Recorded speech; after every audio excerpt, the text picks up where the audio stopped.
The story begins in one of the most remote and storm-hit places in Scotland, on a small island called Eilean Mor. This island is part of the Flannan Islands, located far from the mainland, surrounded by deep, cold water and powerful Atlantic winds. It is not a place where people live comfortably. It is a place where nature dominates everything. On this isolated island stands the famous Flannan Isles Lighthouse. It was built to protect ships from crashing into hidden rocks beneath the sea. In the late 1800s, ship travel was dangerous in this region. Storms could appear suddenly, waves could rise without warning, and navigation technology was limited. The lighthouse was essential for survival. 3 experienced lighthouse keepers were assigned to live and work there: Thomas Marshall, James Duckett, and Donald MacArthur. They were not new to the job. These were trained professionals who understood the risks of the sea. Their routine was strict and disciplined.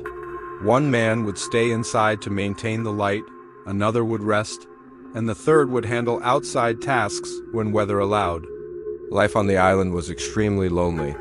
There were no villages, no families, no neighbors, only the lighthouse, small living quarters, and endless ocean. Supplies were delivered by boat.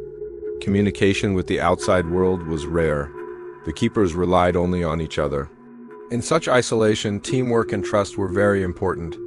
At first, everything seemed normal. The lighthouse operated properly. The men wrote daily entries in the logbook, carefully recording weather conditions, maintenance work, and observations. Their writing showed responsibility and professionalism. But in mid-December 1900, unusual events began. On December 15th, a passing ship noticed something alarming. The lighthouse light was not shining. This was extremely serious. A lighthouse light must never go dark during the night.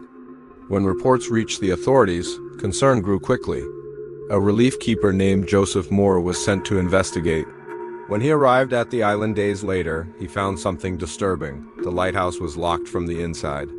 This suggested that whoever left did so voluntarily, not because of an intruder. Inside the building, the beds were unmade. One chair was overturned. The kitchen showed signs of activity. A meal had been prepared, but it was never eaten. There were no signs of struggle inside, no broken windows, no blood, no obvious violence. Yet the 3 men were gone. The most puzzling clue was the logbook. The final entries described extremely violent weather, strong winds, massive waves, and storms powerful enough to stop work outside. The men appeared worried. One entry even mentioned that the storm was the worst they had experienced. However, weather records from nearby locations did not confirm a major storm during that exact period. This contradiction has confused researchers for over a century. Was the weather worse on the island than elsewhere? Or were the entries exaggerated? Or did something else happen entirely? Outside the lighthouse, investigators found broken equipment and damage near the cliffs. The area around Eilean Mor is known for steep drops and dangerous seas.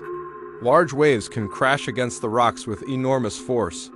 During high tides, water can rise unexpectedly close to cliff edges. One theory suggests a tragic accident. Perhaps one keeper went outside during rough conditions to secure equipment. He may have slipped near the cliff edge. The other 2, seeing the accident, could have rushed to help. In the chaos of strong winds and wet rocks, all 3 could have been swept into the sea. Another theory focuses on sudden environmental danger. In remote coastal regions, waves can sometimes reach heights that are difficult to predict. Even experienced workers can be caught off guard. If a large wave struck the cliffs unexpectedly, it could have carried the men away quickly. There is also the possibility of psychological stress. Isolation for weeks at a time can affect mental health. Although these men were trained, the combination of loneliness, responsibility, and severe weather may have created panic in a critical moment. In high-stress situations, decisions can happen quickly. Some researchers have even considered the possibility of internal conflict, though there is no solid evidence supporting this idea. The lack of physical proof makes every theory uncertain. Despite thorough investigation, no bodies were ever found. The sea is vast and powerful, and it is possible that the ocean simply carried the men away beyond recovery.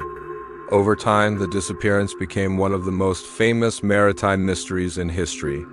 The lighthouse continues to stand on Eilean Mor, but the story remains unsolved. The untouched meal, the silent rooms, the final logbook entries, all of these details create an atmosphere of suspense and sadness. What makes this mystery so powerful is its simplicity.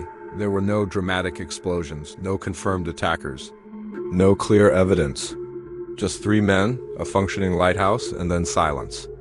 Even today, historians and storytellers debate what truly happened. Some believe natural forces were responsible. Others think the truth was lost with the waves. But without physical evidence, the final answer may never be known. The mystery of Flannan Isles. Lighthouse continues to capture attention because it represents the power of nature and the limits of human control. And perhaps that is why this story is still remembered more than 100 years later, not because we have the answer, but because we don't. The sea gave no explanation. The island gave no witnesses. And the lighthouse kept no secrets except the one it still holds today.